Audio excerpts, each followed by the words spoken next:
தென்காசி மாவட்டம் கடையநல்லூரில் கோவில் திருவிழாவின் போது இரு தரப்பினர் இடையே ஏற்பட்ட மோதலில் 6 பேர் கைது செய்யப்பட்டனர். அவர்களை விடுவிக்க வலியுறுத்தி மற்றொரு தரப்பினர் சாலை மறியலில் ஈடுபட்டதால் போக்குவரத்து பாதிக்கப்பட்டுள்ளது. கூடுதல் தகவல்களோடு இணைகிறார் நமது செய்தியாளர் சுலைமான். வணக்கம் சுலைமான், இந்த சம்பவமானது எப்போது நடைபெற்றது? சாலை மறியலில் ஈடுபட்டு வரும் மற்றொரு தரப்பினரிடம் பேச்சுவார்த்தைகள் ஏதேனும் நடைபெற்றதா? முழு விவரங்கள் என்ன? மேடம் வணக்கம் மேடம். தென்காசி மாவட்டம் கடையநல்லூரில் முப்படாதி அம்மன் திருக்கோவில் உள்ளது. இந்த கோவிலுக்கு ஆண்டுதோறும் கோயில் திருவிழா நடப்பது வழக்கம். இந்த கோயிலுக்காக வேண்டி 8 சமுதாயத்தை சேர்ந்தவர்கள் ஒவ்வொரு நாளும் ஒவ்வொரு சமுதாயத்தவர்களுடைய திருவிழா தொடர்ச்சியான முறையில் ஆடல் பாடலுடன் நடைபெற்று வரும்.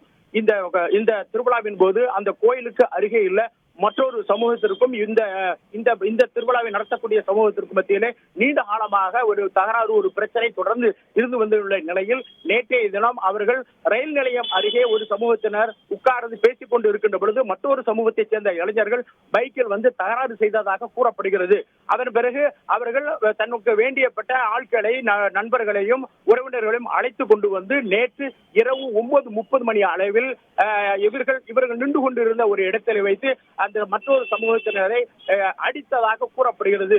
இதில் ஆத்திரமடைந்த அந்த சமூகத்தினர்கள் நேற்று நள்ளிரவு சுமார் 11 மணியில் இருந்து இரவு 12 மணி வரை தேசிய நெடுஞ்சாலைகளை சாலை மறியலில் ஈடுபட்டார்கள். எங்களை தாக்கியவர்களை நீங்கள் கைது செய்ய வேண்டும், எங்களை தாக்கியவர்களை கண்டிப்பான முறையில் கைது செய்தால் மட்டுமே நாங்கள் சாலை மறியலை விலக்கிக் கொள்வோம் என கூறி நேற்று இரவு 2 மணி நேரம் போக்குவரத்துக்கு இடையூறாக சாலை மறியலில் ஈடுபட்டார்கள். பேச்சுவார்த்தையை நடத்தி நிச்சயமாக நாங்கள் கைது செய்வோம் என்ற வாக்குறுதியின் அடிப்படையில் இன்று காலை அவர்களை தாக்கிய அந்த மற்றொரு சமூகத்தினர் இன்று காலை 6 இளைஞர்களை காவல்துறை அழைத்து வந்தனர். இதற்கு எதிர்ப்பு தெரிவித்து அந்த சமூகத்தினர் இன்றைய தினம் மதுரை தென்காசி தேசிய நெடுஞ்சாலையிலே சாலை மறியலிலே ஈடுபட்டுக் கொண்டிருக்கிறார்கள். அவர்களிடத்திலே கூடுதல் காவல் கண்காணிப்பாளர்கள் தொடர்ச்சியான முறையில் பேச்சுவார்த்தையை நடத்தி கொண்டு இருக்கிறார்கள்.